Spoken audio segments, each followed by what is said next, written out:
जे नगराध्यक्ष, विद्यमान नगरसेवक आणि शिवसेनेचे जिल्हा प्रमुख सन्माननीय संजू परब यांच्या वाढदिवसानिमित्त आज या ठिकाणी व्यासपीठावर उपस्थित असणारे महाराष्ट्र राज्याचे सन्माननीय उद्योग मंत्री उदयजी सामंत साहेब, या मतदारसंघाचे विद्यमान आमदार माजी मंत्री आदरणीय दीपकभाई केसरकर, या महाराष्ट्राचं एक कणखर नेतृत्व आणि आमचे नेते सन्माननीय निलेशजी राणे साहेब,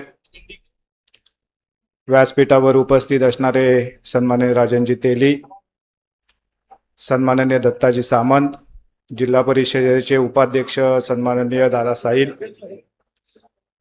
व्यासपीठावर उपस्थित असणारे जिल्हा परिषदेचे सभापती सन्माननीय प्रितेश राऊळ आणि व्यासपीठावर उपस्थित असणारे सचिनजी वालावलकर आणि सर्वच उपस्थित पदाधिकारी, उपस्थित या सावंतवाडी परिसरातून उपस्थित असणारे आपण सर्व हितचिंतक, शुभेच्छा देण्यासाठी आलेले सर्व पत्रकार बंधू आणि भगिनींनो,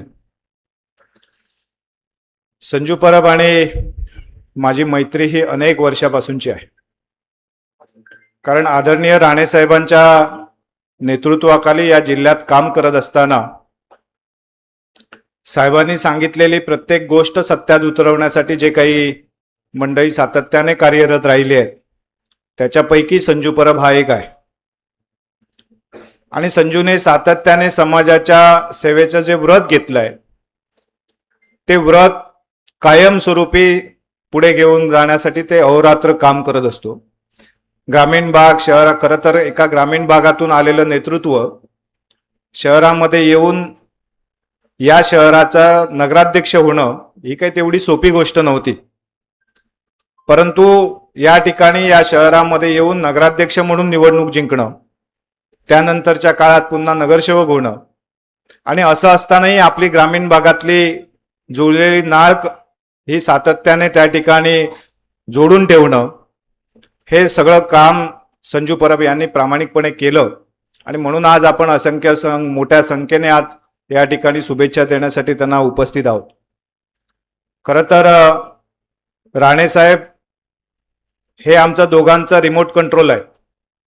त्यामुळे ते सांगतील तिथे तो थांबेल, ते सांगतील तिथे मी थांबेन, हे आम्हाला दोघांनाही माहिती आहे. त्यामुळे आमच्या दोघांमध्ये कधीच स्पर्धा होत नाही.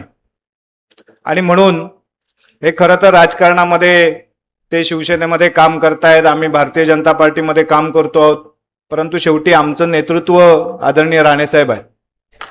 आणि म्हणून या सगळेजण आम्ही एक मित्र म्हणून सातत्याने आमची मैत्री कायम आहे. या सिंधुदुर्गाच्या विकासासाठी ज्या काही भागामध्ये आम्ही एकत्रपणे काम करतोय, निश्चितपणे याही पुढच्या काळामध्ये आम्ही काम करू. अशाच प्रकारे संजू परब यांचं नेतृत्व याही पुढच्या काळामध्ये बहरत जावं, अधिक सक्षम हो आणि त्यांच्या हातून समाजाची सेवा, या भागाची सेवा निश्चितपणे याहीपेक्षा चांगल्या पद्धतीने घडो, अशा प्रकारची प्रार्थना मी पाटेश्वर चरणी करतोय. आणि त्याचप्रमाणे संजू याला उत्तम आरोग्य आणि दीर्घ आयुष्यही लाभो, अशा प्रकारच्या वाढदिवसानिमित्त त्याला शुभेच्छा देतो. आणि याहीपेक्षा उत्तरोत्तर त्याला राजकीय यश प्राप्त हो, अशा प्रकारच्या शुभेच्छा देऊन इथेच मी थांबतो. धन्यवाद. जय हिंद, जय महाराष्ट्र.